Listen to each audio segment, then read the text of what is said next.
ఎవరు చంద్రబాబు నాయుడు గారు అటు కూర్చున్నారు, మోడీ గారు, పవన్ కళ్యాణ్ గారు, ఆ కౌగిలింతలు, ఆ ప్రేమలు అవన్నీ టీవీలలో చూసిన.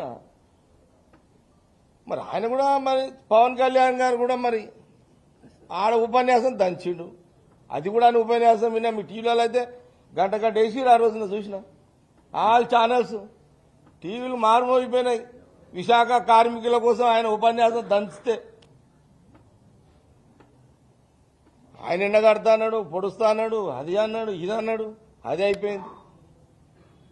మరి ఆయన కూడా డిప్యూటీ సీఎం అని. విచిత్రం ఏంటంటే అసలు ఆంధ్రప్రదేశ్ ప్రజలు ఏం ఐక్యంలో ఉన్నారు, ఏం ఆలోచన చేస్తున్నారు?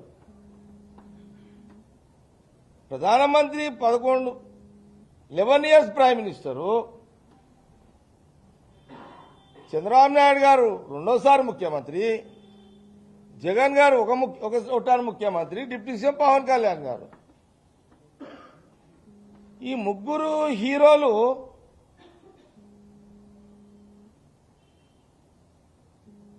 అంటే ఇది యాక్టింగా? ఇంత దారుణమైన యాక్టింగా ఇది?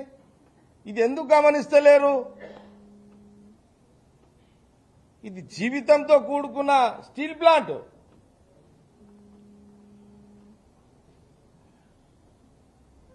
ఇంత అన్యాయం అండి ఇది. ఆంధ్రప్రదేశ్ ప్రజలు ఎంతో, నేనైతే బాగా, నేనేమి తక్కువ అంచనా వేస్తలేను ఆంధ్రప్రదేశ్ ప్రజలని.